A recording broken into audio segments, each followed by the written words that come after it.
Eran las lecturas por las sencillas razones que nunca me llegó a mí el listado de los correos de ustedes.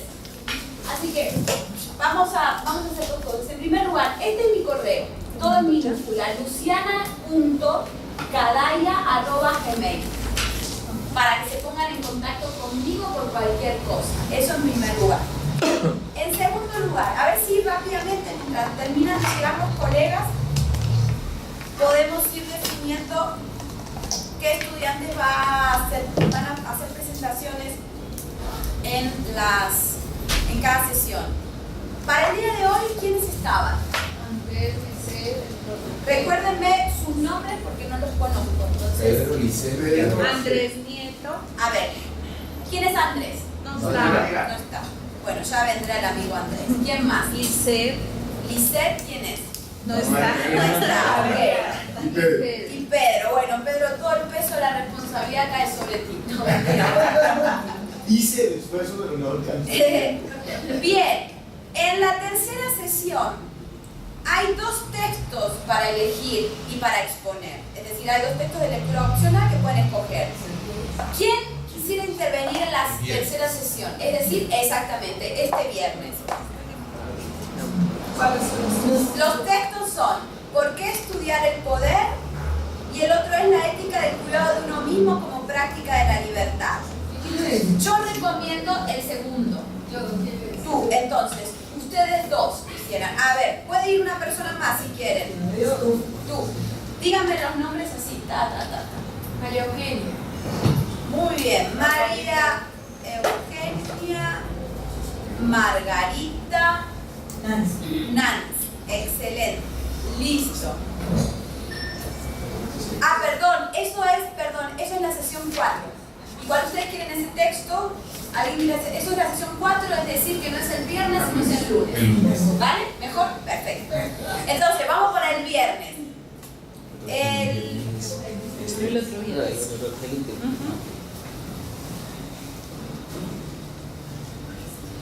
Ok. El día viernes no hay lectura opcional, porque es un solo libro y vamos a trabajar varios capítulos. Entonces yo propongo que la exposición sea del último capítulo, que es de la página 249 a la 275. El libro es El nacimiento de la biopolítica. Es decir, es el libro donde Foucault va a desarrollar un vínculo entre biopolítica y neoliberalismo. Eso es lo que vamos a trabajar ahí. ¿A quién le gustaría exponer este viernes sobre ese tema? ¿Quién se anima? ¿No? ¿Ustedes no se animan? Sí, queremos el lunes. Ustedes me lo habían dicho. Bueno, anotemos el último mientras los amigos piensan. Pero todavía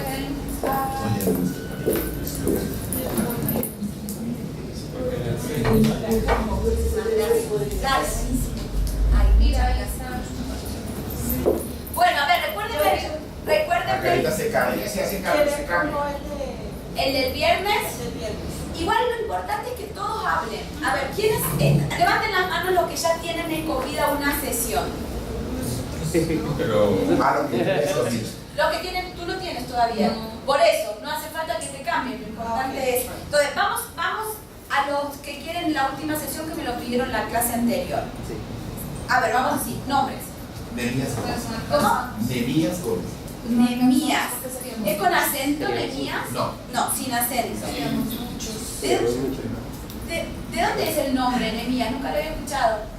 Pues se dice que es un tiene un hermano que se llama también Aspera. Nemías es mi hijo.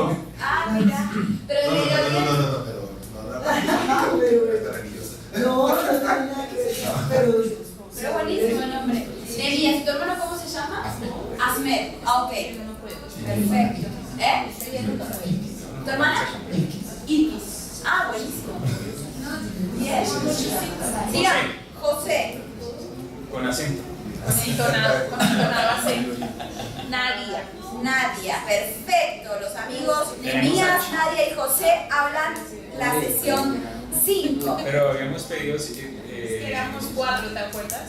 ¿Quién más era? Shirley Y y Hernán, Hernán. sino que con Nemías no habíamos hablado. Lo perdí. Pero serían 5 ya, eso es mucho. ¿Quiénes me hablaron ayer? Nosotros 4. Con Con Chile. Shirley. La Con ausente que Shirley, la ausente que ya viene. ¿Y por qué está? ¿Y ustedes qué texto van a exponer? Gubernamentalidades. Sí, el de gubernamentalidades y de los otros. Sí, Pero no existe ese. El gobierno decide los otros. Ah, vale. Yo digo, no hay problema, lo que pasa es que no existe. Lo que pasa es que necesitamos. ¿Y el viernes no quiere hablar nadie? ¿Por qué no le gusta el libro? El nacimiento de la Lo que más es por tal vez por la inmediatez, tal vez, pero bueno, pues a ver. Pero es que hoy es martes todavía. Jairo Miguel. Jairo Miguel. ¿Quién más falta? Jairo Miguel. Yo, Jairo Miguel. ¿Tú, Jairo? Jairo Miguel. Jairo Miguel. ¿Alguien más? Bueno, una cosa, porque recién hubo una confusión. Presten atención a la editorial, es decir, las páginas están organizadas en función de la editorial y del año de la publicación. Si ustedes consiguen un libro de otra editorial o de otro año, probablemente no coincidan las páginas, ¿vale? Entonces, en ese caso, me escriben un correo y me dicen, profe, no sé bien cuál es el capítulo que tengo que exponer, entonces yo les doy el título del capítulo, ¿vale? Hacemos así, si les parece. Y Chiri, no, tú sí o sí quieres la última clase. Tú no eres Chiri, tú eres Hernán. Bueno, Chiri perdió. No está, perdió. Vamos a poner a Hernán. Ah, déjame a mí el viernes y deja a Shirley, por favor. El próximo ¿Sí? viernes. Sí. Es que Leslie. Yo también voy el viernes. Pues con Se vas Jairo Miguel. No, pues si José. no, pues por ir el viernes. Entonces tú también Ay, eres Leslie. Ah, gracias, Es por favor. por su generosidad. Yo también voy el viernes. Yo también voy el viernes. También eres lindo, Por favor. Jairo. Somos lindos. Tú también No, eres Nadia, lindo. no, ahí sí no. Bueno. Falta todavía que ya viene en camino. Ok, excelente. Bueno, vamos a empezar porque me tengo que ir a las 11 porque tengo que dar clases en la Pero mañana quedan también. faltando otros compañeros porque John Jairo también falta. Sí, ahí lo ves. Y Y Gloria Isabel. Gloria Isabel. Bueno, a medida que vayan llegando le vamos preguntando. Porque el chile se puede vender con nosotros. Tú te puedes vender con nosotros. Gloria, ¿cómo estás? ¿Qué día te gustaría exponer? Ya los compañeros han escogido un día para la exposición, o sea que van a hacer exposiciones grupales. Entonces, la pregunta es si quieres exponer este viernes, donde vamos a trabajar el nacimiento de la biopolítica. En realidad pondría ese día, ¿por qué? Porque es el día que menos gente hay. Expondrías con Jairo Miguel y con José. ¿Te parece bien, Gloria? Genial. Sí. También va el viernes. También es Ah, linda. Eres linda. Viernes te amo. Ya lo aclaramos, ya hemos decidido que el viernes Y te vamos los a feos hacer el siguiente viernes. O sea, Hernán, Chile, y así yo. Los triple feos. 4 feos. Bueno, vamos a comenzar por una sencilla razón, que como les decía, yo a las 11 menos 5 más tarde me tengo que ir a dar clases, pero los voy a dejar, eso lo arreglé con Adrián el otro día. No sé cómo van a hacer ustedes, lo que yo voy a dejar es un ejercicio para realizar el día de ¿cómo se llama? Para realizar el día de hoy. Empecemos rápidamente con algo que les había pedido antes de entrar en materia, y es una breve exposición de unos 5 minutos, ¿se acuerdan? No exposición, sino de iniciación, acerca de cómo lo que ayer trabajamos en clase les parece, esto del método genealógico arqueológico, les parece que puede conectar con sus inquietudes o con su propuesta de investigación. Entiendo que algunos tendrán algo más avanzado y otros menos, lo cual eso no es ni bueno ni malo. Así que, si quieren, empezamos por aquí, para que cuenten así en eso, en 5 minutitos, como para yo ir haciéndome una idea y para que ustedes empiecen también a interiorizar este método de la biopolítica. Sí, bueno, yo estoy trabajando. Perdona que te haya interrumpido. Y recordarme el nombre. El Bueno, yo estoy trabajando en la línea de poder y política. Estoy trabajando las subjetividades de la excelencia. Son estas, yo soy docente, mi contexto de trabajo pues, es la educación, la formación de licenciados. Y desde ahí pues, lo que me pregunto es por estos ejercicios gubernamentales que constituyen la subjetividad de la excelencia. Este es el primer tema que mañana presento en nuestra clase. Y a partir de ahí lo que, digamos, hacia donde quiero enfocarme con la línea, pues es en los procesos de resistencia como prácticas de libertad, es decir, construcciones otras, subjetividades otras, en donde podamos de alguna forma ejercer nuestros poderes y construir subjetividades alternas a esas gubernamentales, a esas sometidas, desde donde yo lo que veo es que ahí hay un punto, digamos, convergente para todas estas subjetividades del mercado. O sea, me parece que se está penetrando a las sociedades con esta subjetividad de la excelencia, se penetra el mundo de la formación y de las subjetividades a la formación de subjetividades del mercado. Eso que dice Foucault, que es como desde el sujeto mismo se va generando y penetrando en la sociedad y construyendo ese modelo, esa cadena de montaje.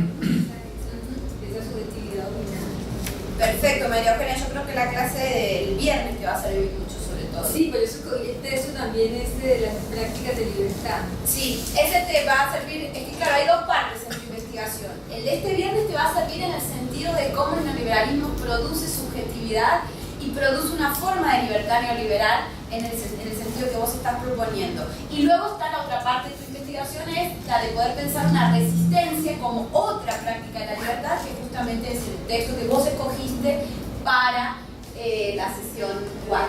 Perfecto, genial. Continuemos con Nehemías. Bien, mi tema es las subjetividades diferenciales en mujeres de los grupos sociales del barrismo en la ciudad de Bogotá. ¿En qué consiste el tema que me estoy yo preguntando? Me estoy preguntando cómo las mujeres pertenecientes a estos grupos sociales del barrismo, ¿sí? Las mujeres pertenecientes a los grupos sociales del barrismo, las barras bravas, ¿sí? Barras bravas. Ah, de las barras bravas. Ah, perfecto. Sí, Ah, sí, interesante. sí. ¿Por qué le denomino no barras bravas sino grupos sociales del barrismo? Porque estos grupos se quieren separar en este momento de esa denominación de barras bravas, porque eso los vincula a la violencia, bueno, problemas sociales, etcétera, etcétera, etcétera. Entonces quieren separarse de ese nombre como tal y quieren llevar el barrismo popular, barrismo social, hinchada popular, ¿sí? Entonces yo me ubico desde las subjetividades diferenciales de una vez a los grupos sociales del barrismo para ubicar a esa subjetividad diferencial que existe dentro de las mujeres pertenecientes a estos grupos. ¿Cuál es la pregunta que me estoy haciendo? La pregunta que me estoy haciendo es si verdaderamente existen esas subjetividades diferenciales, ¿sí? Primero, porque no me quiero meter con el tema de feminismo, ni de género, ni nada por el estilo, pero es claro que en esas barras bravas hay un poder de lo masculino, ¿sí? Es el hombre quien dirige, es el hombre quien está al frente, es el hombre quien está como generando todos los procesos dentro de los grupos de las barras bravas. ¿Cuál es mi intención? Buscar esas mujeres diferenciales que existen dentro de esos grupos, ¿sí? Esas subjetividades diferenciales. Y esas subjetividades diferenciales también yo las tengo marcada en que dentro de las barras bravas también existe todo un proceso de esa subjetividad capitalística de la que nos habla Guattari, ¿sí?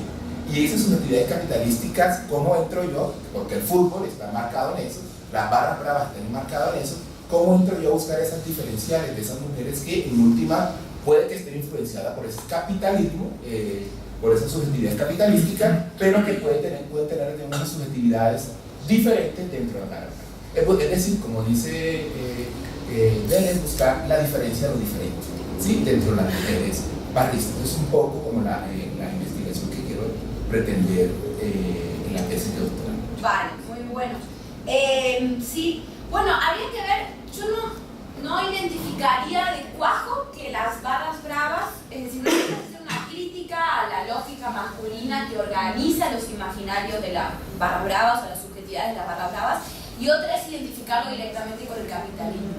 Porque probablemente en las barras bravas o en el barrismo haya estrategias de resistencia.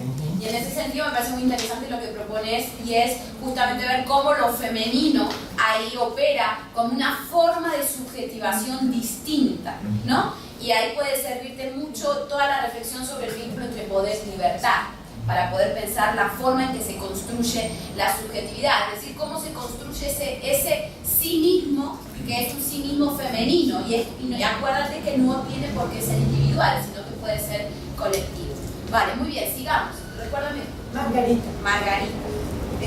Bueno, mi tema es movimiento estudiantil colombiano en el siglo XXI, y yo parto de un movimiento que hubo en el año 2011, la Mesa Planación Estudiantil, la MANE, ¿sí? Tratando de indagar acerca de las nuevas formas de hacer política y la constitución de un nuevo sujeto político, pues, que se expresa y que se produce en la MANE, ¿sí? Entonces, pues yo hago el rastreo más o menos desde 1918, estoy trabajando en todo eso con Córdoba. La reforma. Sí, Córdoba, mayo del 68, movimiento del 71, y como que me centro desde el 92 hasta el 2018, ¿sí? Para ver en el carnaval, en esas nuevas formas de hacer política, se pueden estar configurando ideas como desde la comunidad, la solidaridad, la altivez, el orgullo, como otras subjetividades sociales que se generan ahí.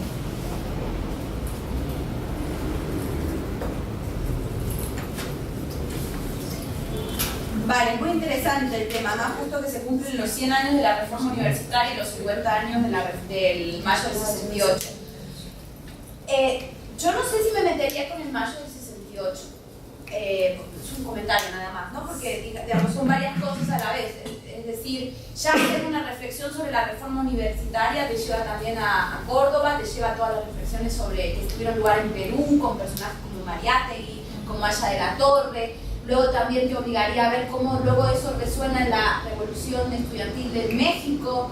Entonces, digo que ya hay mucha tela que cortar en América Latina como para irnos a Europa. Y además quizás lo que pasó en el mayo del 68, es que justo venimos de tener unas charlas, lo que pasó en el mayo del 68 es más una experiencia, si se quiere, de carácter más burgués, que lo que pasó con las reformas, que tiene que ver con el hecho de pensar la posibilidad de educación popular, ¿no? Es decir, las reformas han tenido el espíritu de decir, bueno, ¿en qué medida la universidad puede ser un espacio de educación popular? Y ahí lo que podría pensarse es en qué medida la universidad puede ser un espacio de subjetivación popular. Y ahí es ir con Foucault contra Foucault, porque Foucault ha estudiado siempre la educación como un ejercicio de normalización. Y nosotros siempre en América Latina somos muy raros y hacemos cosas que se escapan a los cánones europeos. Entonces, en que podríamos preguntarnos en qué medida no necesariamente la educación va acompañada de normalización y de qué manera justamente la reforma y toda esa experiencia puede ser eso. Lo que pasa es que lo que veo un poco problemático, porque como es muy amplio, es cómo conectar, es decir, cómo vas a conectar bien la cuestión de la reforma con la cuestión de la MANE. ¿Por qué? Porque tenés que pensar muy bien para que no se te convierta en toda una reconstrucción histórica de la reforma, porque ya trabajar ese tema en sí mismo es una tesis.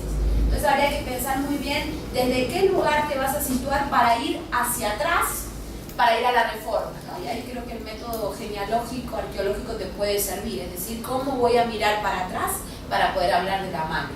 Y yo creo que es la misma experiencia de la MANE la que te da las claves para ir a la reforma, y no al revés, no de la reforma a la MANE, sino al revés, porque tu inquietud es actual. Tu inquietud es cómo se construyen nuevas formas de subjetividad. Y eso también pensado en relación con el derecho, porque los chicos de la MANE quieren construir un derecho a la educación. Es decir, hay una idea de que desde las instituciones se pueden configurar nuevas formas de subjetivación. Entonces estaría quizás bueno prestar atención a ese aspecto. Pero bueno, eso igual lo iremos trabajando, y yo solo voy a hacer comentarios y recomendaciones, cada uno luego hace su recorrido. Bueno, sigamos con el Pedro. Bueno, mi investigación tiene que ver con el discurso de la calidad en la educación superior, en los modos de subjetivación y el dispositivo. Es como cómo se quiere hacer entre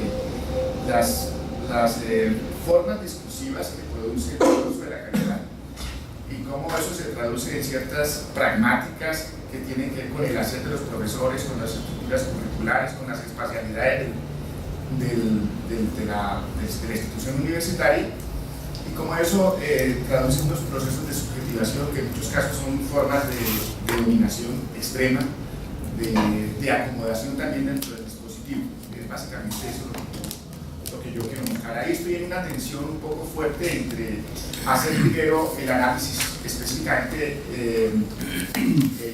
discursivo de los discursos de la calidad y luego trasladar eso hacia los modos de subjetivación. Digamos que la investigación, lo hemos estado hablando con el director, se abriría en dos posiciones. El problema es dónde voy a hacer la línea de corte para no realizar en realidad dos tesis. ¿Sí? Entre lo discursivo y la subjetivación propia, es decir, analizar el dispositivo discursivo de la calidad en sus formas de funcionamiento, cómo funciona eso y cómo se traduce en pragmáticas concretas. Eso sería un elemento ya bastante extenso, porque la propuesta aquí es analizar cómo ese discurso produce prácticas pedagógicas, prácticas didácticas, produce espacialidades y produce maneras de organizar desde la idea del management, o sea, de la administración y de la gestión, cómo funciona la universidad en relación con eso. Claro. Y ahora, después de lo que identificamos allí, pasar esos elementos a leer específicamente procesos de subjetivación, y lo que queremos es mostrar tal vez desde unas perspectivas un poco biográficas, recoger algunas voces y ver eso ya encarnado en sujetos concretos, profesores universitarios que se describen un poco o que padecemos de alguna manera estas circunstancias. Claro. Ese es el propósito. Claro, no, está muy bueno el tema. Bueno, conecta un poco con lo tuyo, lo que pasa que es desde otro lado. Tu lugar es desde el lado del profesor y el tuyo es desde el lado de los que van a ser formados a través de los currículos. Obviamente tú encontrarás la forma, pero me parece que estamos hablando de dos tesis distintas, porque digamos, el hecho de trabajar los discursos en el sentido de qué es lo que se ha dicho acerca de cómo configurar este tipo de educación de calidad y cómo se han configurado los currículums, exige un tratamiento del archivo de una manera muy específica. Trabajas con un material determinado. En cambio, ya ir a la parte de la subjetivación es otro tipo de registro, digamos, metodológico, porque es con entrevistas, grupos focales. Entonces, estar en los dos registros a la vez para una tesis de maestría o de doctorado. Bueno, podría llegar a ser, pero revisa bien si te conviene, porque puedes quedarte a medio camino entre los dos registros distintos. Sí. Ahí yo tengo algunas preocupaciones, ¿no? Por ejemplo, en la perspectiva de utilizarlo, la genealogía y la arqueología, a mí me parece que, tengo que decirlo, tal vez ayer pude por fin apropiar cuál es esa delimitación específica del concepto de genealogía y arqueología en la investigación. Y yo pensaba que definitivamente se trata, cuando hablamos de método arqueológico, genealógico, hay como dos maneras distintas de mirar. Los que venimos, por ejemplo, como yo, de la tradición lingüística, de los estudios del discurso y este tipo de cosas, hemos, es una tradición de alguna manera positiva, si se quiere. Pero en donde va quedando claro, para mí, después de las explicaciones suyas ayer, pues que definitivamente aquí la genealogía y la arqueología, en mi perspectiva, supone más bien, es una manera de aproximarse, ¿sí? Es una perspectiva, en el sentido de mirar desde la distancia cómo me aproximo yo a la cosa. Mientras la discusión que va quedando allí subterránea es cómo procede la instrumentación del método. Entonces, cuando yo entiendo que entonces mirar en la perspectiva genealógica, arqueológica, tiene que ver sustancialmente con una reflexión del presente histórico, eso no nos dice de cómo instrumento el procedimiento. ¿Cómo instrumento? Es decir, qué es lo que yo constituyo como corpus y desde qué manera procedo a analizar los corpus, que son, digamos, las lógicas sustanciales del análisis discursivo. Es decir, que va el discurso, lo descompone en sus estructuras, analiza sus dimensiones retóricas, lingüísticas, todas sus estrategias argumentativas, y luego de ahí muestra las posibles interpretaciones o aproximaciones que una genealogía o una arqueología pudiera hacer. Entonces, eso me llama a mí muy fuertemente la atención, porque pensaría, y eso es un objeto de discusión permanente con todos mis compañeros, pensaría que el método genealógico arqueológico da por sentado, ¿sí? Da por sentado el procedimiento analítico en la descomposición de una cosa que es con la que definitivamente se trabaja, que es el discurso. Mientras, entonces a mí me queda esa especie de tensión de decir, bueno, ¿qué hay en la perspectiva de estas aproximaciones genealógico-arqueológicas que pudieran dialogar y que en la tradición de investigación, por lo menos en el que nosotros hemos rastreado aquí, no se encuentra? Y es una especie de silenciamiento voy a decirlo, que no sé si eso sea la palabra indicada, de subalternización de esas otras disciplinas o de esas otras formas de aproximación que siguen jugando con el discurso. Bueno, ya me imagino que con tu director irás resolviendo esas tensiones. Pero esa es como la inquietud que me queda en ese caso. Vale, muy bien. Bueno, espero que tu seminario te ayude a ir resolviendo las tensiones. Sí, tu nombre, recuérdame. Mi nombre es Nancy Gómez Bonilla.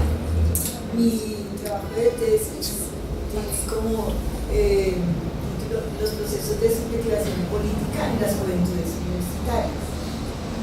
Entonces, desde lo arqueológico y lo genealógico, mi intención, lástima que pues ayer no pude estar, es mirar precisamente esos procesos de subjetivación en ese proceso reciente de 30 años con la misma biografía, ¿sí? Y contrastar eso con mirando en los, por eso lo de juventudes, ¿no? En algunos que ya son profesionales y en los estudiantes que se están formando en la universidad. Vale, muy bien. O sea, ¿quieres ver cómo el tipo de cambio de etos que ha habido en la formación de los jóvenes? Está muy bien. Bueno, veo que hay como una inquietud por la dimensión educativa, ¿no? Pareciera ser pareciera que estuviéramos ante unos estudiantes medio sociólogos de la educación. Porque son tesis muy sociológicas. Que todos somos docentes. Ah, vale, ahí se entiende. Y está muy bien, porque digamos, esa distinción en los procesos de subjetivación de las juventudes universitarias permite ver cómo el neoliberalismo ha estado avanzando en la vida universitaria colombiana, sobre todo, ¿no? Y en ese sentido, las lógicas de privatización, sobre todo en Bogotá, donde las universidades privadas tienen más presencia que las públicas, ¿no? Y cómo eso responde a una lógica determinada. O sea que es muy interesante. Vale, sigamos. Mi nombre es Shirley Cárdenas y el proyecto que estoy como acabando de formular está encaminado a identificar, digamos que por un lado, una posible resistencia de la comunidad Camenza, que es una comunidad indígena de Putumayo, y digamos que pensar a futuro en un posible lineamiento que formule algunas apuestas de gubernamentalidad. Digamos que hay como hay un supuesto de que hay una gubernamentalidad distinta, digamos que un gobierno, una política distinta al interior de ellos, a pesar de haber sido considerados vulnerables, como población vulnerable. Entonces, pues inicialmente como el ejercicio genealógico está encaminado a revisar en qué momento esta población resulta ser concebida como población vulnerable, ¿no? Y entra en un grupo que se supone requiere protección del Estado, que requiere un acompañamiento, y cómo ellos no se asumen como población vulnerable, sino que empiezan a darle más fuerza a su pueblo y a su comunidad camenza y empiezan como a hacer algunas apuestas políticas. Eso más o menos. Vale. ¿Hasta ahora dónde va? Claro, vale, está muy bien. Está muy bien, y va a servir la sesión donde nos dediquemos a la cuestión de la gubernamentalidad, no solo en sentido peyorativo, sino en el sentido de cómo poder pensar otras formas de gobernarnos a nosotros mismos. Y ahí, digamos, vos estarías como poniendo el foco en la dimensión ético-política, porque justamente este discurso paternalista, donde los ponen como sujetos vulnerables, los ponen sujetos pasivos. Y en cambio vos lo que querés sacar a la luz es que ellos se resisten a ser sujetos pasivos. Y algo de biopolítica que es también como la presentación de la vida, de la cultura, Claro. de ellos como pueblo, no como colectivo. Claro, cómo político. se vinculan su territorio con la vida y el territorio. Vale, muy bien.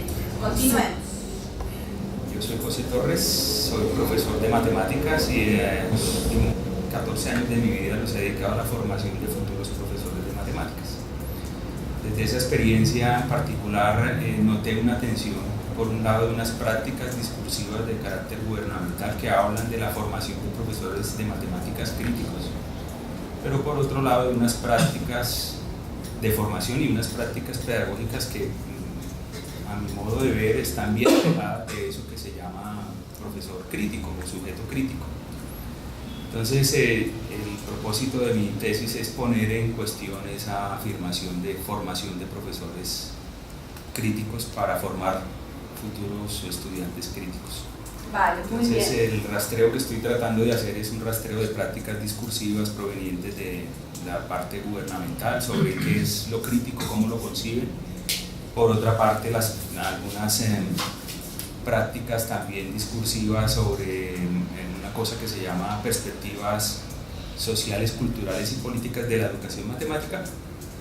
Y bueno, también estoy tratando de mirar unas prácticas no discursivas de profesores que dicen ser críticos, para ver en esa amalgama de prácticas discursivas y no discursivas que aparecen. Vale, ok, muy bien también. Sí, muy interesante. Me imagino que estarás limitando cómo vas a hacer la configuración del objeto de estudio, ¿no? Es decir, en qué periodo te vas a situar, en qué región en concreto, dónde estás instruyendo que hay una especie de constelación de profesores que han hecho prácticas críticas desde la matemática y cómo eso contribuye a construir sujetos críticos y eso produce formas de subjetivación distintas. O sea que es bien interesante. Excelente. Vale, continuemos. Bueno, mi nombre es Nadia. Yo creo que soy la única estudiante que está haciendo una investigación desde otra perspectiva ontológica. Yo estoy trabajando específicamente desde la hermenéutica. Lo que estoy proponiendo hacer es un ejercicio de análisis, digamos, de la configuración del cuerpo de la niña en la literatura infantil, cierta literatura infantil, porque se ha estudiado, digamos, mucho la configuración del cuerpo de la mujer adulta, pero como la niña se cree incapaz de autorreflexividad, entonces no se ha tenido en cuenta cómo sea la configuración del cuerpo de las niñas. Esto pues le da un montón de vueltas, pero finalmente en lo que estoy trabajando ahora es en identificar en un discurso, digamos, fijado en el que pueda identificar cuál es el imaginario de cuerpo de niña que hay allí, para que ese imaginario de cuerpo de niña pueda ser de alguna manera contrastado con cierta literatura infantil que le permite a las niñas hacer un ejercicio autorreflexivo sobre sí mismas para encontrar otras maneras de ser niña y otras posibilidades, digamos, de ser niña en la vida cotidiana. Vale. Y estoy trabajando básicamente a Riquet. Ok, vale, perfecto. Estás trabajando a Riquet. ¿Y por qué te fuiste a la hermenéutica para trabajar el cuerpo? Pues venía trabajándola ya desde otros intereses anteriores y siempre he ido ahí por ese camino. Entonces cuando llegué al doctorado tenía que tomar una decisión y era si continuar, digamos, allí por ese ejercicio de la interpretación, que era lo que me inquietaba, o pasarme, digamos, a un asunto un poco más desde el cuerpo, desde el postestructuralismo, desde los feminismos. Pero bueno, finalmente me quedé allí. Vale, ya lo iré viendo cuando presentes el ensayo. Igual el tema es muy interesante, me imagino que estarás determinando porque, claro, hablar de el cuerpo de la niña en la literatura infantil es como un tema muy general, muy interesante, pero muy general. No es lo mismo, es decir, ¿qué estamos entendiendo por literatura infantil, en primer lugar? ¿En qué momento te estás situando? Dependiendo de cada tradición literaria hay un registro distinto del cuerpo de la niña. Yo no sé si vas a trabajar Alicia en el País de las Maravillas, pero ese es un texto sumamente enigmático acerca de justamente el cuerpo de la niña, porque en ese texto, que además es un texto filosófico, Alicia en el País de las Maravillas, de hecho Deleuze, a quien ha citado el compañero Nehemías, ha hecho toda una reflexión filosófica y justamente en ese texto al cuerpo de la niña le pasan muchas cosas, ¿no? Entonces estaría bueno que trabajes eso, pero bueno, ya te digo, habría que ver qué tipo de literatura infantil, ¿no? Porque además no es lo mismo la literatura infantil del principio del siglo XX que la literatura infantil actual, no es lo mismo cómo se ha generado toda una transformación ¿no? De las mitologías nórdicas o distintos tipos de mitologías que luego hoy en el mercado se llaman literatura infantil, pero que en el pasado no se llamaban así, ¿no? Que eran cosas y que además tenían en muchos casos transmisión oral, ¿no? Entonces estaría bueno es decir, a lo que voy es que quizás ya en la misma tradición existe la posibilidad de que las niñas autorreflexionen sobre su cuerpo de manera distinta a cómo determinado mercado de la literatura infantil actual está propiciando. O sea que es muy interesante el tema. Continuemos. Bueno, mi nombre es Hernán Riveros. Mi trabajo parte de una pregunta-problema que es cómo podría construirse a través de los límites actuales de las resistencias propias de las relaciones cuerpo-texto-tecnología una alternativa performática de cuerpo a nivel de códigos genético y algorítmico capaz de establecer nuevos puntos de ataque frente a las formas de captura del capital contemporáneo. En esa medida voy a trabajar una serie de elementos. El primero es el cuerpo como texto, la segunda es la relación cuerpo-texto-tecnología. Eso lo trabajo en 3 prácticas, una que es el biohacking, particularmente en el caso de 2 biohackers, uno que es Tim Cannon, biohacking, sí señor. Una que es el caso de Tim Cannon y otro que es el caso de Joshua Zeiner. Tim Cannon porque él trabaja con dispositivos que se insertan debajo de la piel, y el otro porque él trabaja con CRISPR-Cas9, con tecnología de edición genética. Voy a trabajar a un bioartista que es Eduardo Kag y la construcción de quimeras y de biobots, y en la parte de las artes también el performance que hace Guillermo Gómez Peña. Los textos en esa medida son un texto algorítmico, que es cómo se construye el cuerpo desde un sistema algorítmico, un texto genético, que es cómo se construye el cuerpo desde el texto genético, y un texto performático, que es cómo poder desde un performance aproximarse a alternativas de cuerpo distintas. En esa medida, la apuesta fuerte de la tesis es la construcción de una alternativa de cuerpo en términos de texto algorítmico y genético, y hay una idea que estoy trabajando con mi director, que es el profe Adrián, que es la construcción de un concepto que sería la biopragmática, como elemento para trabajar la parte diagnóstica y la parte propositiva, y elemento metodológico. En lo diagnóstico, la idea pues es trabajar con esas prácticas, también con ciertos discursos y apuestas teóricas que se han dado, desde lo poshumanista, lo transhumanista y ciertas defensas de lo humanista. Mirar cómo funciona la cuestión de las resistencias allí, si existen o no, cuáles son los límites de esas prácticas, de esos discursos, y desde los límites construir la alternativa propositiva.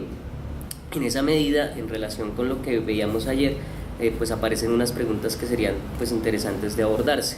Una, cómo ocurrió históricamente hablando que aparecerán las relaciones cuerpo-texto-tecnología, qué saberes intervienen en la configuración del cuerpo como texto genético y algorítmico, cuáles son las relaciones entre saber y poder en las prácticas del biohacking, el bioarte y el performance híbrido, y cómo ocurrió históricamente hablando que la pragmática adquiriera importancia en tanto que método, porque estoy metido para lo de biopragmática pues con las diferentes formas de pragmática, tanto la pragmática en lingüística como la pragmática deleuziana, y pues ya metiéndome a veces con la pragmática que plantea Foucault desde las prácticas de sí. Ya trabajé con lo de Sloterdijk, con las antropotécnicas, que también son una forma extraña de pragmática, pero pues estoy en eso, básicamente. ¿Y a qué te referís con cuerpo algoritmo? Básicamente... ¿Por qué te parece importante trabajar para conocerlo? Sí, básicamente en el hecho de que en las tecnologías digitales los algoritmos son susceptibles de construir formas de cuerpo. Entonces digamos que la investigación en bioingeniería hoy está centrada en construir algoritmos que imiten las formas en las que funcionan los textos genéticos. Entonces hay una idea según la cual el algoritmo puede construir nuevas formas de texto genético. Entonces los algoritmos como parte de la configuración de cuerpos en términos digitales, esencialmente. ¿Y vos eso lo estás viendo, toda esta cuestión, estás viendo que ahí hay una posibilidad de resistencia? ¿Estás viendo que ahí hay nuevas formas de dominación o estás explorando que las dos cosas están sucediendo a la vez? Las dos cosas. Okay. Por un lado, unas formas de dominación en tanto que los algoritmos pueden terminar diseñando una forma de cuerpo privilegiada, pero también una forma de resistencia en tanto que el hacker puede romper ese código y construir un código diferente. El problema sería en que las apuestas que tenemos disponibles no llegan hasta allá, y lo que busca hacer la tesis es plantear esa apuesta, o sea, claro, así sea desde solamente un ejercicio de imaginación, que digamos que ya lo otro implicaría diseñar chips y cosas así, y hasta allá no alcanza a llegar. Claro, vale, muy bien, muy bueno, muy interesante. la propuesta de trabajo. Bueno, bien, bueno, mi nombre es Jairo Miguel, ¿no? Entonces, pues mi propuesta de investigación gira en torno a lo que podría ser hoy uno de los terrenos más problemáticos de la estructura económica y política de la actualidad, como lo es el tema de los conflictos socioambientales. Es decir, es un escenario en el que por excelencia pues surgen una serie de preguntas directamente relacionadas con qué se entiende por lo vivo, no solamente por lo vivo humano, sino por lo vivo flora, por lo vivo fauna, en el que pues aparecen una serie de cuestiones como precisamente esas formas de vivir otras en las cuales asumimos unos imaginarios distintos de la naturaleza, de los recursos ecosistémicos, y en el que pues evidentemente de manera específica para nuestro contexto pues también aparecen unas apuestas de construcción de paz y pues pasan necesariamente por la proposición de formas otras de interactuar desde el punto de vista del gobierno de los recursos naturales y de la naturaleza, es decir, de asumirlos de otras maneras, dado que se entiende como premisa de construcción de posconflicto en Colombia, que es fundamental para que esta última sea estable y duradera, ¿no? Entonces hacia allá más o menos es hacia donde se dirige la propuesta de investigación. Por lo tanto, pues seminario electivo no solamente es muy pertinente, sino que es absolutamente oportuno para mí y para lo que estoy intentando proponer. Vale, muy bien, muy interesante. O sea, habría como dos instancias, ¿no? Por un lado, toda una problematización acerca de qué se está entendiendo por lo vivo, no solamente lo vivo humano, sino lo vivo en general, y cómo a partir de esa reflexión sobre lo vivo poder conectar con la importancia de pensar alternativas al gobierno de la naturaleza en el proceso de paz, por decirlo de alguna forma. Ok. Bien, ahí el tema del gobierno te va a servir y el gobierno de la naturaleza sería un tema novedoso, digamos. Ahí habría que ver cómo pensarlo, está bien original. Y también lo que se podría pensar es si ya no están existiendo esas formas de gobierno alternativas en un lugar como en Colombia, ¿no? En las comunidades indígenas, en determinadas comunidades campesinas, etc. Vale, muy bien. Sigamos. Bueno, mi nombre es Gloria Bermúdez. Mi proyecto se titula Experiencias corporales otras desde el arte y la cultura de la discapacidad como formas de resistencia a los biosaberes y biopoderes hegemónicos. Como el nombre lo indica, pues digamos el énfasis o el interés de la investigación es poder mostrar la emergencia de otras, digamos, ese cuerpo de la discapacidad ha sido construido desde nociones esencialistas de cuerpo, basadas en el funcionalismo, en la normalidad, y la idea es mostrar un poco desde esas experiencias que se viven desde expresiones artísticas de personas con discapacidad, cómo podemos allí mirar o ver otras formas de construir el cuerpo distintas a las que se han configurado. Yo tenía, pues, con respecto a la pregunta del día de hoy, digamos como manera de intuición,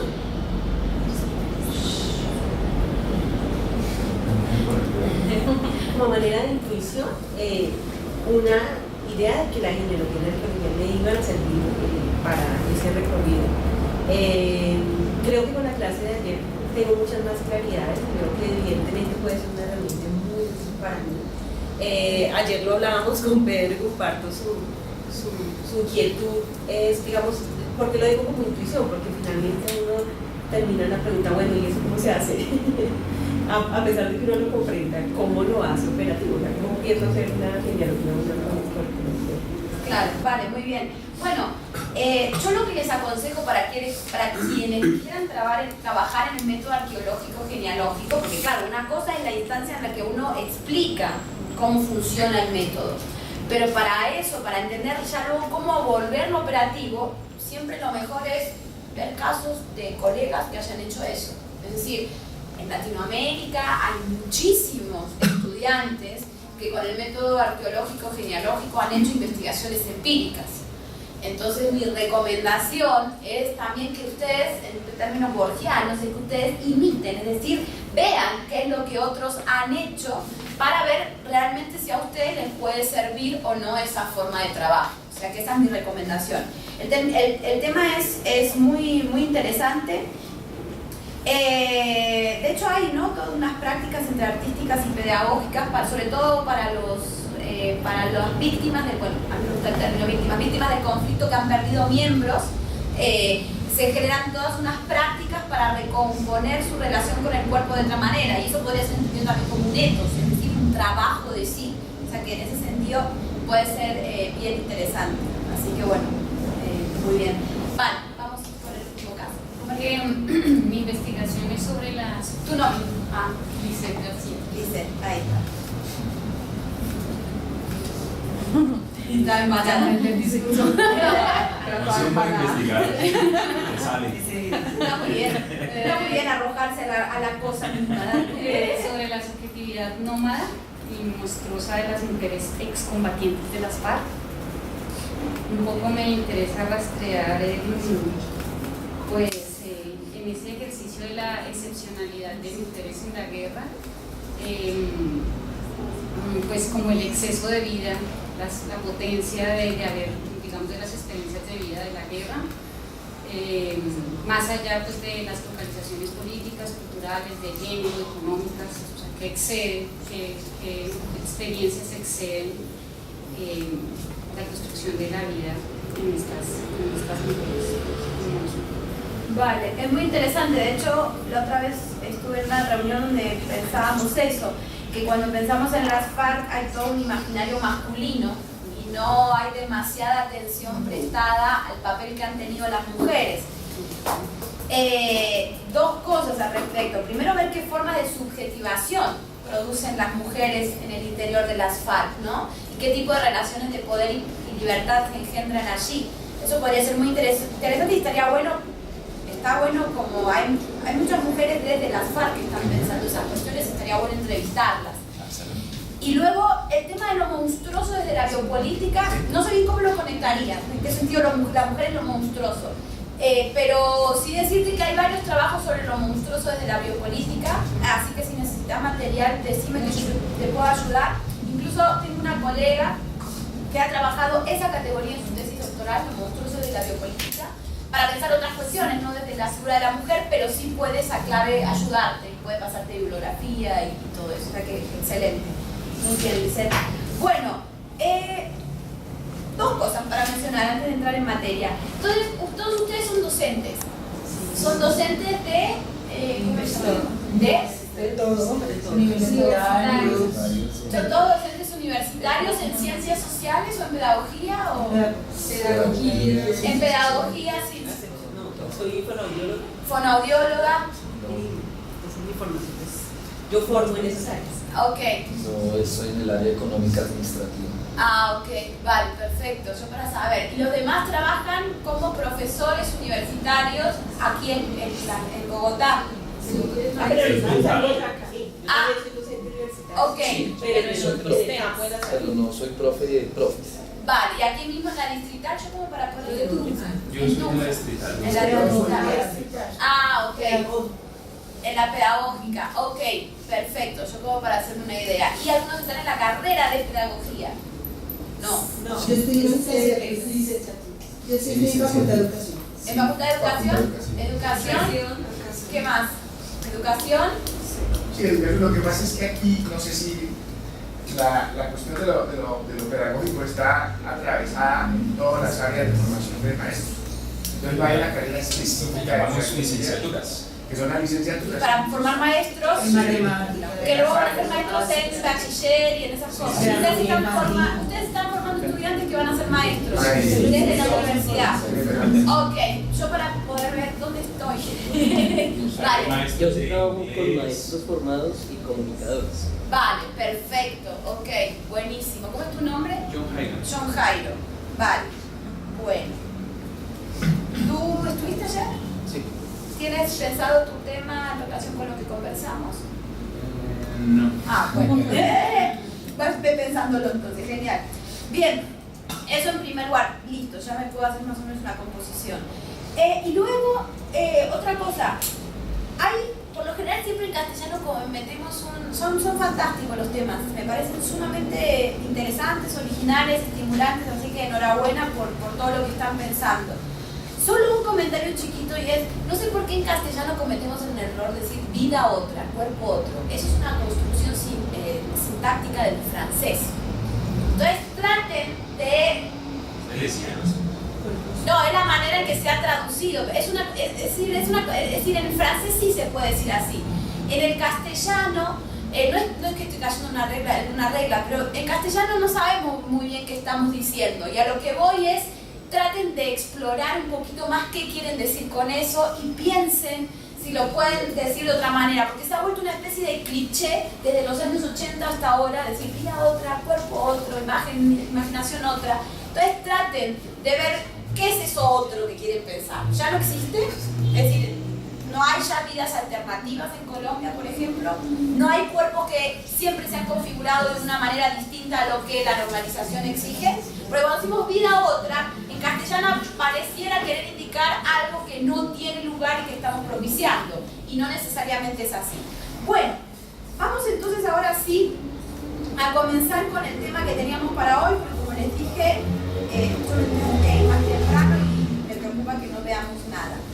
Nosotros, para hoy ya no vamos a enfocarnos tanto en el método, ya no nos vamos a enfocar tanto en el método genealógico arqueológico, sino que hoy nos vamos a dedicar más bien a la explicación de uno de los objetos de investigación de Foucault. Es decir, cómo Foucault, a través del método arqueológico genealógico, investiga un objeto específico, que es la vida, ¿no? Ese es el objeto de investigación de Foucault. El objeto de investigación es la vida.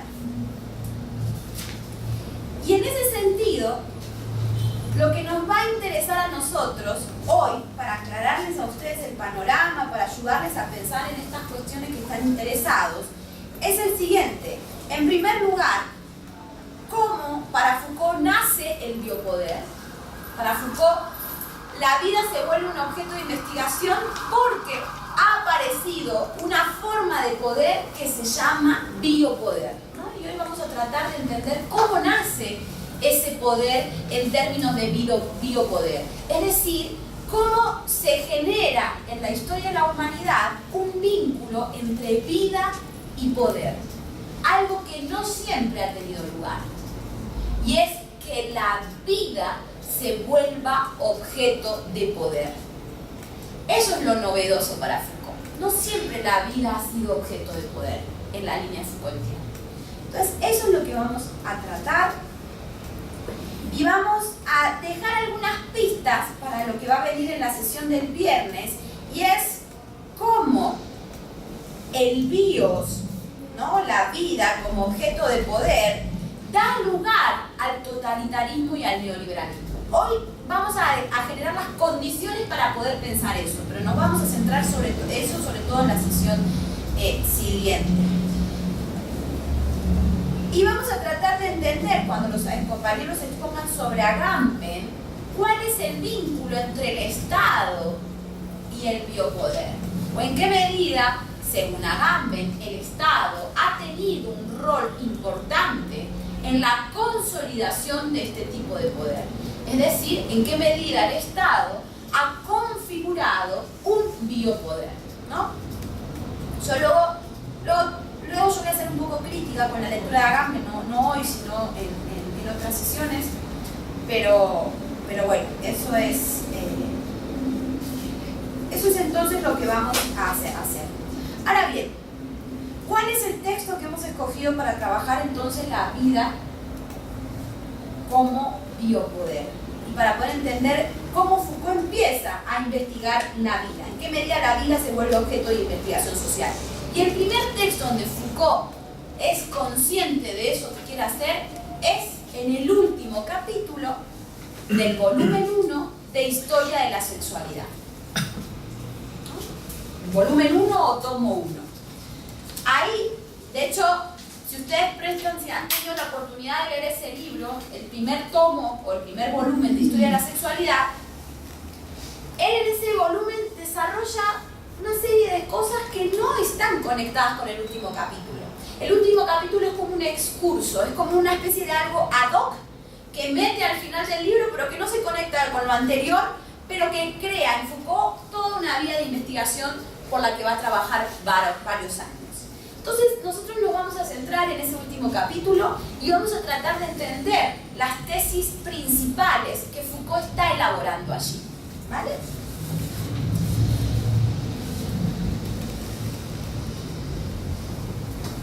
Foucault empieza ese texto hablando de que ha habido un cambio en las formas de poder.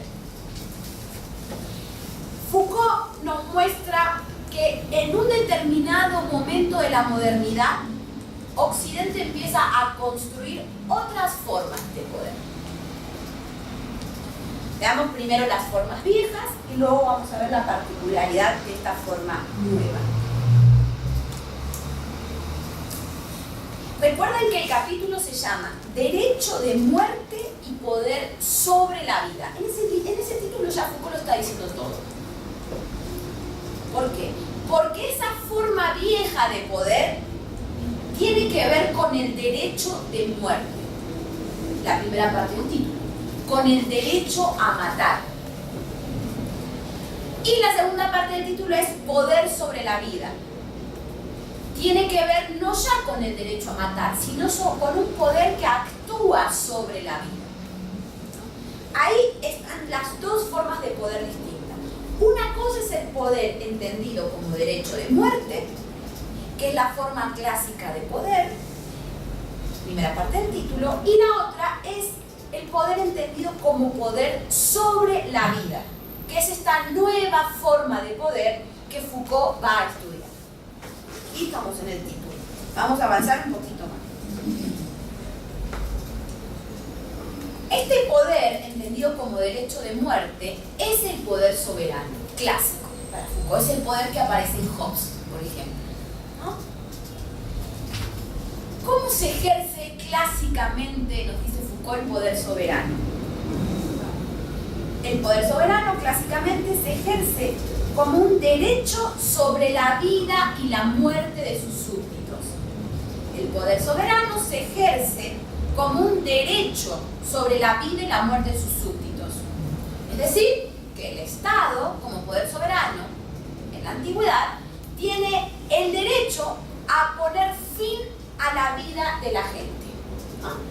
El súbdito, el monarca, podía cortar la cabeza de quien quisiera. Hoy no lo puede hacer. En ese momento lo podía hacer sin intermediarios, sin justicia, porque él era el soberano. El soberano es quien puede poner fin a la vida. Es decir, el soberano, en términos clásicos, como derecho de muerte, es quien hace matar. ¿No? El monarca es quien hace matar. Es quien dice quién vive y quién muere. Es un poder en sentido negativo. Es el poder que dice tú no seguirás viviendo. ¿No? Mi poder consiste en que puedo poner fin a la vida de cualquiera de ustedes, ¿no? Si fuera el monarca hobbesiano, ¿no? El monarca moderno, el poder soberano moderno. Y este derecho que el monarca tiene sobre la vida de la gente, entonces, se expresa por su capacidad para matar. Tengo derecho sobre tu vida porque yo puedo ponerle fin cuando quiera. Esa es la característica del derecho de muerte. Yo tengo poder sobre tu vida porque cuando a mí se me antoje puedo decir hasta aquí llegaste, ahora pasas a otro mundo, ¿no? Ese tipo de derecho, dice Foucault, este derecho soberano clásico, es el derecho de hacer morir o dejar vivir. Esa es la característica de este derecho. Hacer morir o dejar vivir. Es decir, que el hecho de que todos ustedes vivan, desde la lógica del poder soberano, es un favor que el soberano te hace. Que yo me pueda levantar todas las mañanas es un favor que el soberano me hace porque él en cualquier momento podría decidir que yo ya no siga existiendo. Y recuerden esta frase porque es clásica. El derecho de muerte El poder soberano clásico es el hacer morir y dejar vivir. Es un tipo de derecho que se apropia de la vida para anularla cuando lo desee. Ahora bien, dice Foucault, con el avance del capitalismo, este poder soberano va a sufrir una transformación. Porque se va a crear otro tipo de poder, que es un poder positivo sobre la vida. Quien ejerce el poder ya no va a ser en el capitalismo el que pone fin a la vida, sino el que produce la vida, el que la administra. El nuevo poder del capitalismo es un poder, y eso se ve muy bien en el texto de Foucault de Vigilar y Castigar, es un poder que ya no busca matar, sino que busca extender más la vida, moldearla, normalizarla, generar unos parámetros en el modo en que la vida tiene que ser vivida, y todo eso lo hace a través del cuerpo. Es decir, poner a un trabajador en una fábrica para que trate de producir la mayor cantidad de bienes posibles es un modo en que el poder hace vivir. Ya el poder no hace morir, hace vivir. El poder ya no busca matarte, sino que busca moldear las fuerzas corporales y producir la vida de una forma determinada. Es decir, este nuevo poder que empieza a aparecer en el siglo XVIII es un poder positivo sobre la vida. Es un poder positivo sobre la vida que la administra, la multiplica.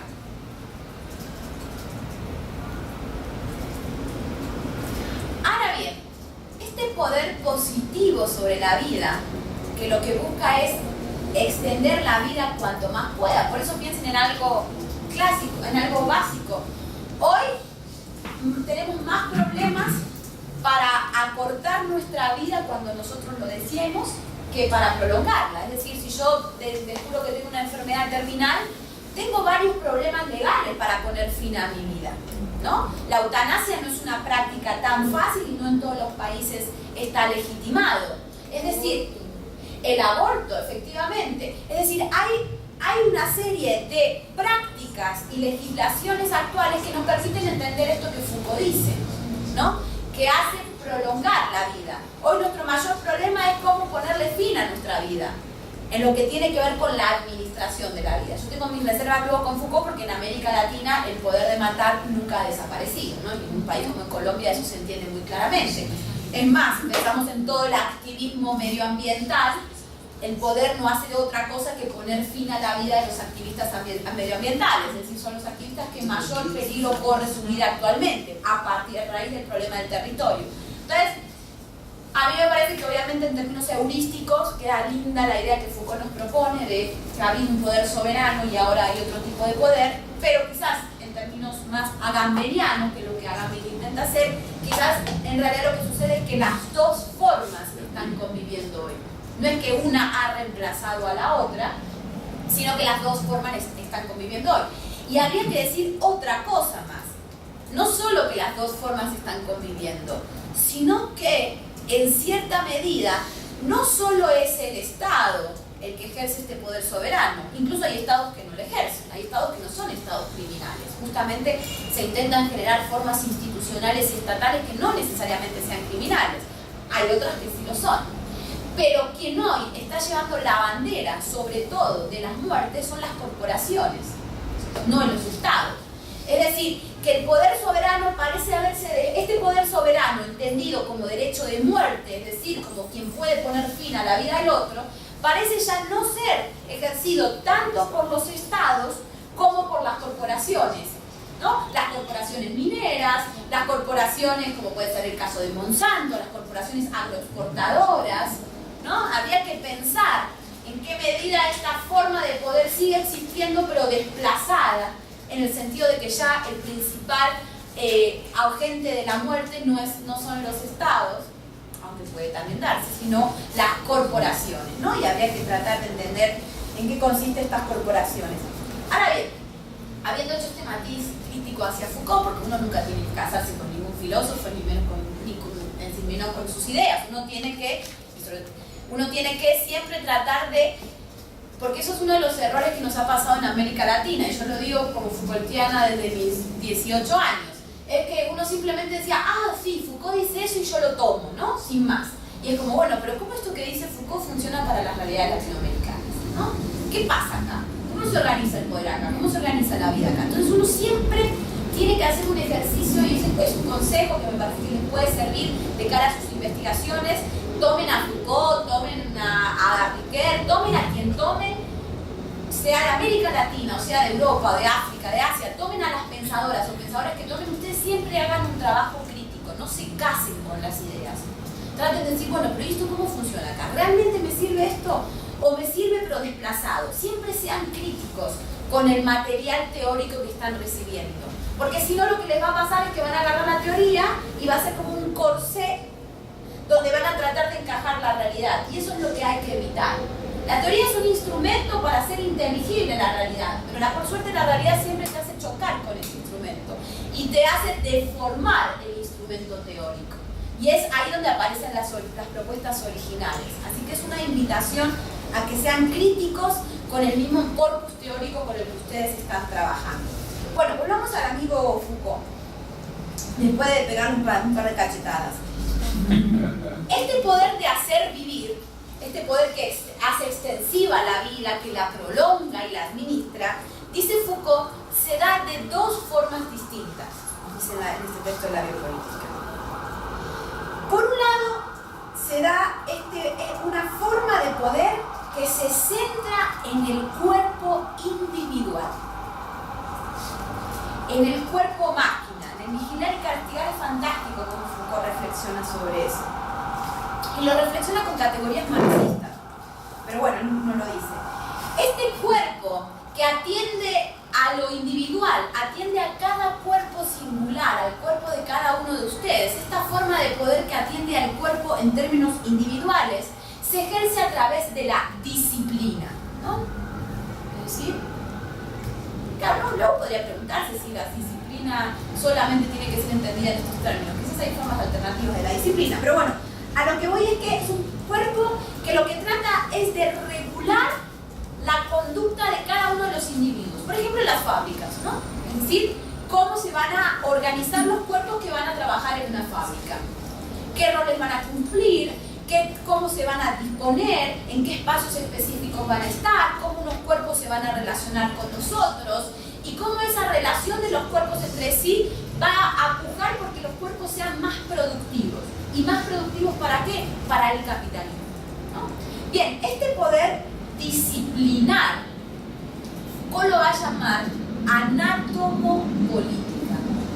Este poder disciplinar va a tener la característica de ser un poder de la anatomopolítica.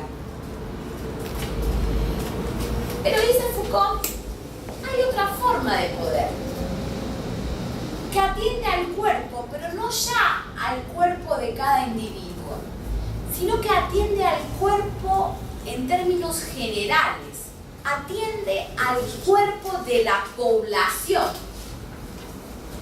No se centra en cada individuo, sino que se centra en la población como un gran cuerpo.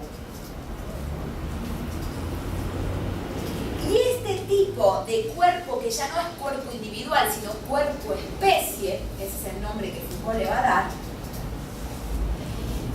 va a ejercer un tipo de poder al que Foucault va a denominar biopolítica. Ahí Foucault es un poco confuso, luego vamos a ver por qué. Pero bueno, en primer lugar es que este cuerpo o esta forma de poder que atiende a la población, que regula a la población, es la biopolítica, en los términos de un biopoder. Como ustedes mismos sabrán, es bio del término bios. Bios, en griego, hace alusión a forma de vida. En la expresión misma de bios está la idea de forma de vida. Entonces es un poder que da forma a la vida. El biopoder es un poder que le da forma a la vida. Es el poder de formar la vida hacia una dirección determinada. Eso es lo que hace el biopoder.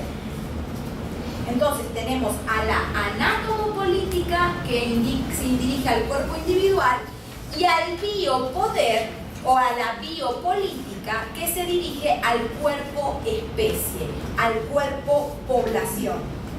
En el caso del cuerpo individual, lo que se ejerce es la disciplina. En el caso del cuerpo población, lo que hay son regulaciones. Vacunaciones para todo el mundo, políticas públicas de salud, estadísticas acerca de tasas de suicidio, tasas de desocupación, índices de pobreza. Ahora bien, uno de nuevo podría hacerle una pregunta crítica a Foucault. ¿Necesariamente una política pública es un biopoder capitalista? ¿Necesariamente las políticas públicas en materia de salud tienen que ser rechazadas como una forma de poder político? Porque ese es el problema de fondo que hay en Foucault.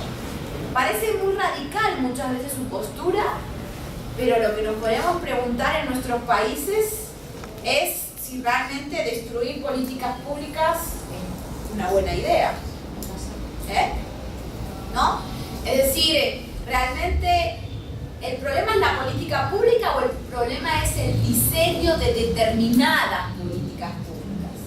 Porque una cosa es la política pública diseñada a la productividad del capitalismo y otra cosa es empezar a pensar la política pública como un fin social. Y pensar la política pública como un fin social de bienestar de la vida de las poblaciones quizás no necesariamente se dirige hacia la neoliberalismo. Como ven, yo estoy tratando de problematizar un poco al amigo Foucault. Entonces, este poder de hacer vivir que se produce como anatomopolítica y como biopolítica son dos formas de poder que tratan de organizar y dar forma a la vida. Es un poder positivo sobre la vida. Es un poder que administra los cuerpos y gestiona la vida. Y para Foucault, en ese texto, nosotros habitamos en la era del biopoder.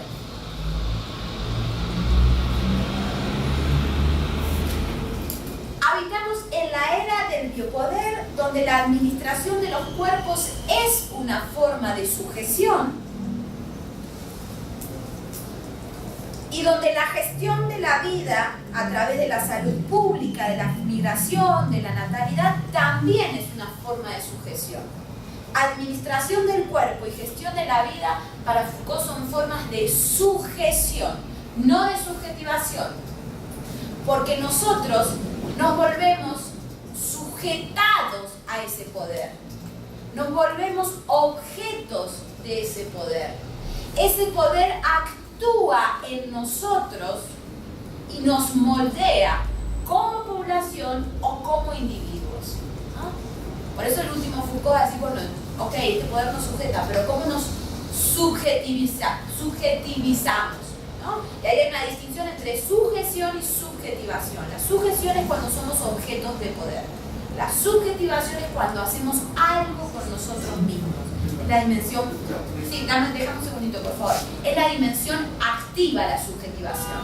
La sujeción es la dimensión pasiva. ¿Vale? Eso es importante. Igual luego eso lo vamos a trabajar. Sí, Pedro. Entendía que para Foucault la subjetivación es positiva. ¿Sí? ¿Se podría afirmar eso?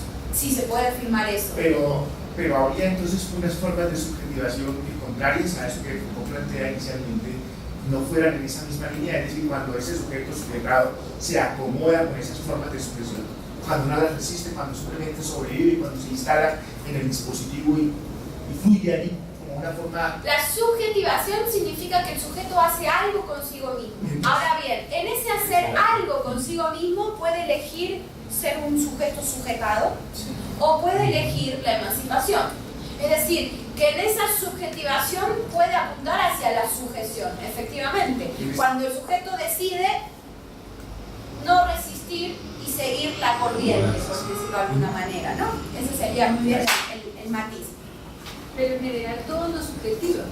¿Cómo? En general todo nos subjetivaría, ¿no? Sujetaría o subjetivaría. Piénsalo, juguemos con estos términos del mismo Foucault. Una cosa es la sujeción y otra cosa es la subjetivación. ¿Tú dónde estás situada? ¿En la sujeción o en la subjetivación? Digo yo, es decir, lo que no me sujeta, yo decido construirlo para mí, entonces... Ahí estarías hablando de subjetivación entonces. Es una decisión tuya. Haces contigo misma un movimiento de pegarte o no pegarte a X o Y cosa. Es que siempre, siempre están las dos. Es decir, este Foucault todavía no lo puede pensar, porque es un Foucault, ¿se acuerdan lo que les decía ayer?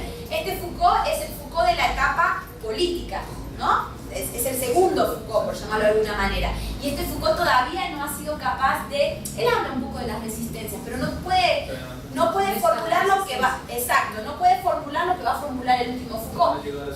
Exactamente, y Foucault lo que va a decir es las dos cosas están operando siempre a la vez, la sujeción y la subjetivación. Hay como una forma de batalla en el interior del sujeto, ¿no? Por decirlo de alguna forma. Bien, sigamos un poquito más.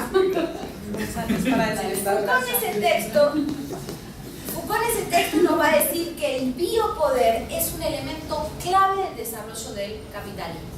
Es decir, en la medida en que la vida se ha vuelto objeto de poder, es que el capitalismo ha encontrado su mejor expresión para expandirse.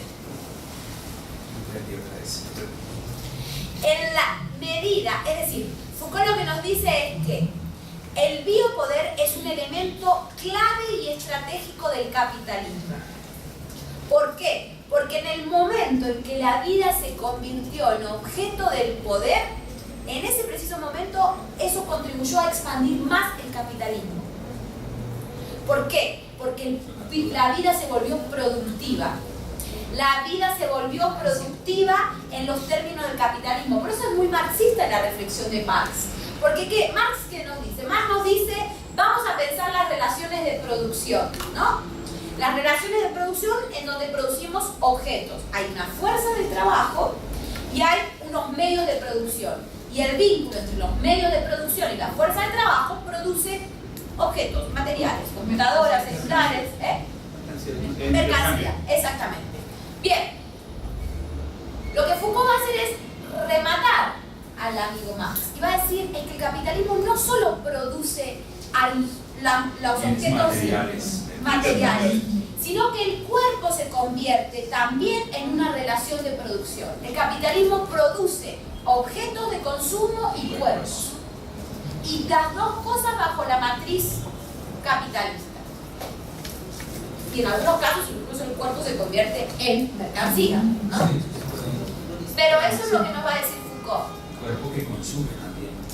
Hay un cuerpo que consume, sí, también. Bien. Por eso, dice Foucault, este poder ya no busca dominar la vida, sino aumentarla. No es dominación. Exacto. Porque cuando vos dominás significa que vos te imponés ante algo y le decís no a eso. Es decir, hay algo que quiere ser de una forma y vos le decís no, aquí, yo te domino, tú te quedas aquí. La dominación tiene que ver con una dimensión coercitiva y negativa, es el poder de decir no.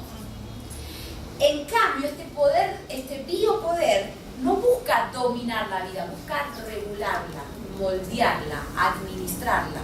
No hay dominación, hay regulación, hay normalización. La moldea, le da forma. Es decir, este biopoder lo que hace es sostener una determinada relación de producción de los cuerpos. Por eso digo que es muy marxista. Sostiene una determinada relación de producción de los cuerpos. Y esto, nos dice Foucault, es la entrada de la vida en la historia. Dicho de otra manera, para conectar con la clase de ayer, en la medida en que la vida se ha vuelto objeto de poder, nosotros podemos hacer arqueología y genealogía de la vida. La vida no es una esencia, no es una naturaleza, sino que la vida, como se convirtió en objeto de poder y es algo que se produce en términos capitalistas, por lo tanto Foucault dice es susceptible de ser estudiada por la genealogía y la arqueología. Hay una historicidad de la vida, hay una historicidad de la forma en que el capitalismo produce la vida, como individuo y como población. ¿Ven cómo va conectando las cosas generales que veíamos ayer con esto más concreto? ¿Y cómo el poder regula esta vida? A través de prácticas de saber y prácticas de poder. Es a través del saber y del poder que la vida ha entrado en la historia.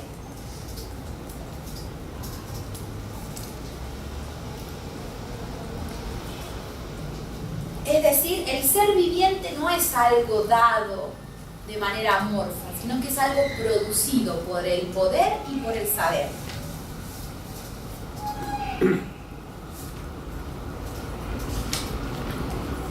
Y esa forma producida por el saber y por el poder se da a través de la norma, no a través del sistema jurídico. Porque la norma lo que hace, la ley lo que hace es decir no, la ley pone un límite, el sistema jurídico lo que hace es poner límites. Y eso no es lo que hace el biopoder, dice Foucault. El biopoder lo que hace es normalizar, regular, moldear, organizar, generar parámetros de conducta, no dice no. Lo que hace es administrar esas fuerzas corporales. Y eso es lo más importante a tener presente del texto de Foucault, que igual mañana vamos a revisar algunas cuestiones, pero es lo más importante a tener presente. Ahora bien, ahora vamos a hacer la exposición del texto de Agamben, donde Agamben, en Homo Sacer, lo que hace es continuar con la noción de biopoder en Foucault, pero se va a distanciar un poco de Foucault. Porque dice Agamben, Foucault lo que hizo fue decir que el poder soberano se acabó y que ha aparecido el biopoder. Y Agamben lo que nos dice es, no, en realidad lo que es necesario es investigar cómo esos dos poderes siguen existiendo hoy. Así que si les parece, en unos 20 minutos hacemos la exposición del texto de Agamben. ¿Quiénes tenían que hablar? Vale, ¿cómo se han organizado? Yo primero. Yo segundos. Vale. ¿Y qué van a hacer? ¿Cada uno hace una parte del texto? Vale, muy bien. Porque la idea no es que se repitan, la idea es que se organicen. ¿Vale? Genial. Bien, entonces calculen unos 20 minutos entre todos. ¿Vale? Hombre, ya vi que tuvo un problema en el trabajo, pero ya vi. ¿Falta una de las personas? Sí, que ya viene. Vale, igual, bueno, yo no sé si voy a estar, pero si no, ya vemos qué hacemos. Porque la idea es que ustedes se expongan y luego yo dejarles unas preguntas para que puedan discutir entre ustedes, ¿vale? Listo, genial. ¿Quién le toca empezar? Ah, ¿ya le toca empezar? ¿Ya? ¿Hay moción de baño? Es que yo me tengo que ir a las 11. Es molestando, porque Ah, vale. Lo siento. Son los nervios. No, que no pasa nada. Tú habla. Profe, me quedó ahí una pregunta, si no es por la vía de la ley que el saber y el poder produce sujetos, produce... Para Foucault no es por la vía de la ley, es por la vía de la normalización. Ah, ya. Es como es norma, no ley jurídica. Luego mañana si quieren lo revisamos eso. Bien. ¿Abajo? Dale. Bueno, pues como la profe lo venía exponiendo, Agamben pues retoma como los planteamientos de Foucault para hacer un análisis. Lo que él quiere un poco es demostrar cómo las formas de poder tienen mucha relación con la constitución de los estados totalitarios y del neoliberalismo. Ese es como el centro del Homo Sacer. ¿Sí? Entonces empieza haciendo si se quiere, una genealogía de dónde viene el concepto de bios, ¿cierto? Y entonces dice que Foucault encuentra que, digamos, desde Aristóteles hay una división entre la zoe, la vida, o sea, la vida que nosotros no dominamos, por decirlo de alguna manera, o sea, la que está ahí en sí misma, y el bios, que es la vida, digamos, cualificada, ¿cierto? Que ese sería como el trabajo de la política, ¿cierto? O sea que los seres humanos, o lo bios es la forma, el buen vivir, el vivir bien, perdón, no el buen vivir, sino el vivir bien, ¿cierto? En el que entramos un poco, pues los seres humanos, ¿cierto? Entonces hace también una relación muy estrecha con el lenguaje y dice, ¿dónde está el umbral en que los hombres dejamos de ser zoe, ¿cierto? Y pasamos a ser bio.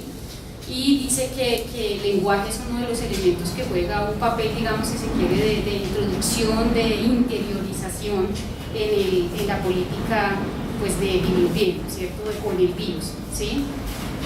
Digamos, que dice Agamben que Foucault lo que encuentra es en dónde esas dos vidas dejaron de separarse, ¿cierto? O sea, que digamos como que el elemento crucial de la modernidad, o sea, la modernidad retoma Aristóteles, ¿cierto? Pero de alguna manera el biopoder tiene que ver con que el bios termina, digamos, si se quiere, queriendo absorber al zoe, organizando un poco pues esa vida que está por fuera del orden del lenguaje y del orden obviamente de la política, ¿cierto? O sea que la política, la vida toda entra en los cálculos estatales y ese es el Agamben, es el umbral biológico de la modernidad. Entonces ahí hay una pregunta interesante y es que él dice, digamos en términos, volviendo entre Foucault y Aristóteles, la política como bios, ¿cierto? Haría parte del zoe, que es como lo más general, o la modernidad podrá, digamos, o pues la política terminará absorbiendo al zoe y se convertirá como digamos, en la visión general de la vida, ¿cierto? Entonces ahí empieza a hacer, pues, hace un ejemplo entre, o sea, digamos que no solo Foucault, sino que también Hannah Arendt habían encontrado, o sea, en dónde está ese momento en que, como decía la profe, la vida puede ser quitada, pero también puede ser cuidada, ¿sí? Y empieza, digamos, a mirar, digamos, qué elementos brindó Foucault para hacer el análisis del totalitarismo y pues que Arendt también ya había, Hannah Arendt pues también desde su experiencia histórica pues también había hablado de que la vida biológica, o sea, la vida en general estaba como, digamos, en crisis o era parte de la crisis de la modernidad, ¿sí? Entonces, bueno, él habla de la politización de la nuda vida, que sería la zoe, ¿cierto? Es decir, esa vida que está por fuera del orden, de la normalización, pues empieza a ser como el ejercicio sistemático de la modernidad de hacer entrar esa nuda vida digamos, en el orden del lenguaje y en el orden de la sujeción política. Bueno, entonces ahí él recoge. Bueno, entonces dice que una de las cosas que le reconoce a Foucault es que, como está explicando la profe, dejar de ver el poder en las instituciones y en el Estado y empezar a mirar un poco el poder en los modos concretos en que se establece en el cuerpo, ¿no? Entonces, cómo, digamos, el poder opera, cómo el poder empieza a producirse en los cuerpos mismos y en la vida. Entonces él dice que Foucault encuentra unas técnicas políticas, que es el cuidado de la vida, digamos, natural de los individuos, la zoe, ¿cierto? Y que hay unas tecnologías del yo que son las formas de subjetivación y que nos hacen entrar en esos ejercicios de la propia identidad y de la conciencia, es lo que estábamos hablando ahorita de eso, ¿no? Entonces dice Agamben que, bueno, una cosa interesante es que Foucault encuentra, no sé si lo interpreté bien, o sea, dice, hay unas formas en que se producen los cuerpos y paralelo a, o sea, y por otro lado están las formas en que el Estado nos hace ser sujetos, ¿sí? En un lado somos objetos, es decir, se nos produce de cierta manera y en el otro lado pues se supone que el Estado genera unas técnicas del yo que nos hacen ser sujetos, ¿sí? Pero que, como decía la profe, pues el sujeto no es el sujeto consciente individual de la, digamos, un poco de la hermenéutica o de la modernidad, sino que es un sujeto que, habiendo ganado la autorregulación, pues digamos que recoge la identidad y la conciencia que el mismo Estado le ha dado, ¿cierto? Y entonces él dice, pero bueno, aquí digamos que hay un punto en el que yo me quiero centrar y es que si ambos sí operan, o sea, esos dos elementos que nos brinda Foucault para entender lo que está pasando en el mundo contemporáneo, que está hablando de los totalitarismos y obviamente pues ahorita en la vida de las sociedades de masas y del espectáculo, dice, esos dos elementos sí se conectan, ¿sí? Y ese es el umbral pues, que él quiere encontrar de cómo las dos cosas operan paralelamente, ¿sí?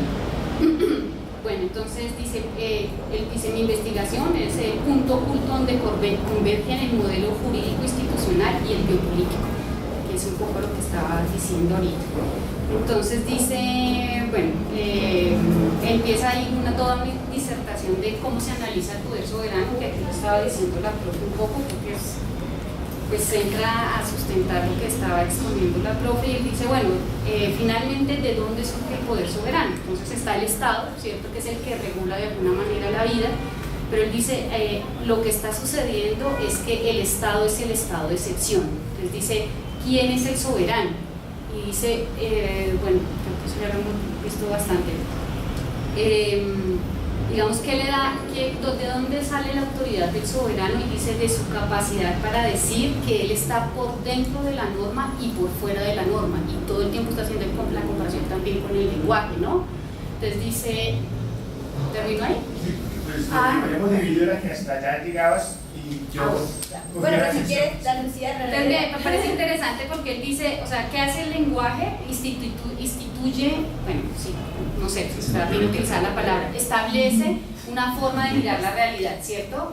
Pero está lo no lingüístico, o sea, es decir, la realidad excede lo que el lenguaje dice que es un poco la realidad, pero lo no lingüístico está siempre ahí presente. El lenguaje lo que hace es interiorizar de alguna manera eso no lingüístico, sabiéndolo presente, pero que no lo puede capturar en el lenguaje, ¿cierto? Entonces él dice, en términos del poder soberano, es un poco también ese ejercicio del soberano, ¿no? Él se sale un poco digamos, la norma está ahí establecida, pero él dice, yo estoy por dentro y por fuera de la norma, y es el umbral donde se encuentra, o sea, la norma, lo que está supuestamente establecido, normalizado, normativizado, ¿cierto?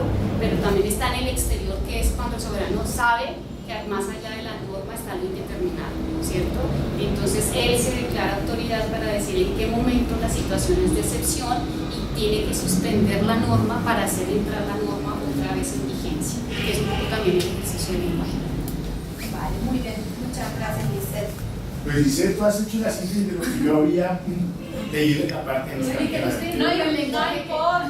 yo agregaría que básicamente esa segunda parte que habla justamente sobre la paradoja de la soberanía se centra justamente en esa antinomia, digámoslo, entre inclusión y exclusión, y que el análisis que hace Agamben es justamente mostrar cómo esa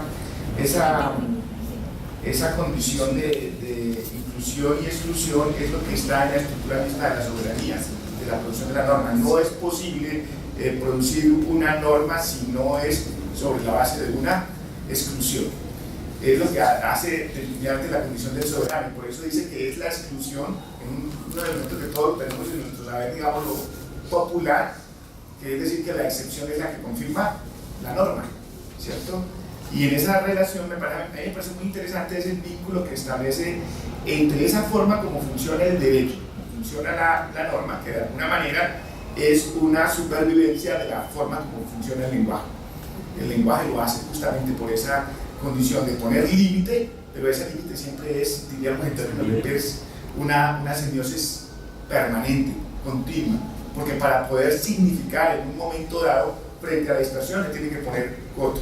Y todo lo que pueda ser representado en términos de lenguaje, ¿cierto? El lenguaje daría cuenta de absolutamente todo, pero para poder dar cuenta de todo tiene que ponerle límites a la estructura del significante, por ejemplo, ¿no? Es decir, un ejemplo quizá traído de los cabellos, yo nombro la palabra perro, y en la palabra perro cuántas posibilidades de significación hay. Si yo no le pongo límite a eso, no hay posibilidades de significar. En esa estructura es como a mí me parece que él hace la analogía entre lenguaje y derecho, la constitución del derecho, fue como lo que yo encontré aquí de manera pues, muy particular.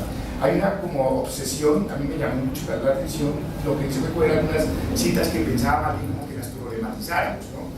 En lo que hace Agamben, que trae a colación textos como por ejemplo lo de Blanchot, que dice que frente a un exceso el sistema interioriza aquello que lo excede mediante una interdicción, y de este modo se designa como exterior a sí mismo.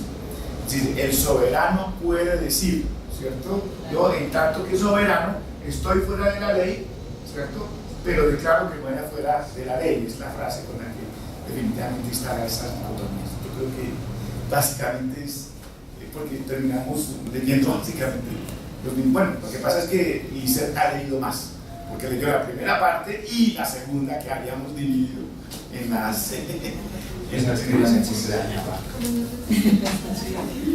Yo, el soberano que estoy fuera de la ley, declaro que vaya fuera de la ley, ¿cierto? Y eso se hace justamente por esa lógica de la suspensión o de la inclusión-exclusión de lo que es él respecto de la capacidad que tiene, es decir, en qué momento la ley se suspende, ¿cierto? Y en qué momento no se hace. Eso haría pensar, yo pensaba, por ejemplo, mientras leía esto, que efectivamente para que esos elementos funcionen, están muy claros en la historia reciente de Colombia. Este fue un país que se gobernó durante más de 3 décadas con estado de excepción. Sí, estaba pensando. En estado de sitio, vivimos aquí. Claro.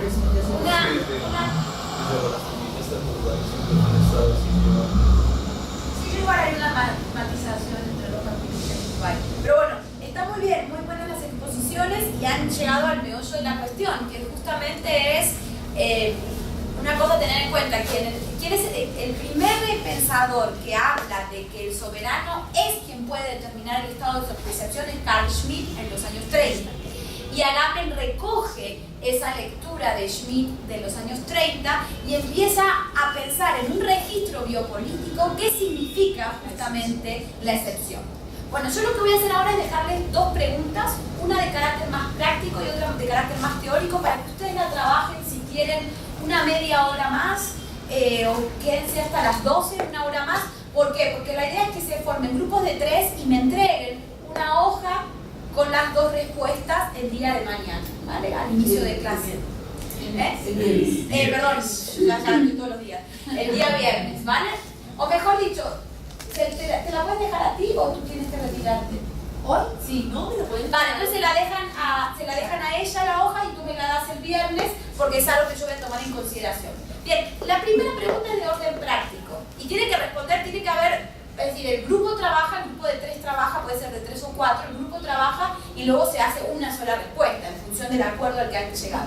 La primera cuestión es, piensen 3 ejemplos de anatomopolítica y biopolítica en Colombia, ¿no? Sobre todo en relación también con los temas que ustedes están investigando. Es decir, ¿cómo podría decir yo, en función del tema que estoy investigando, qué tipo de forma de poder anatomopolítica encuentro o qué forma de poder biopolítica encuentro, en función de la definición que hemos ofrecido, ¿no?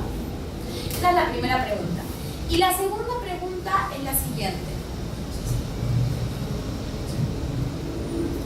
¿Cómo se produce el juego inclusión, exclusión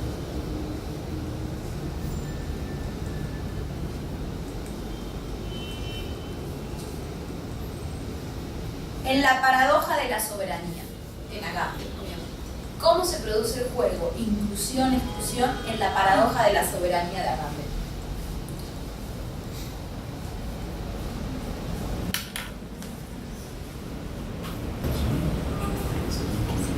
Vale, entonces esas son las 2 preguntas. Calculen entre media carilla y una, es decir, esta es la hoja, una página como mucho por respuesta, pero si hacen media página está bien, ¿vale?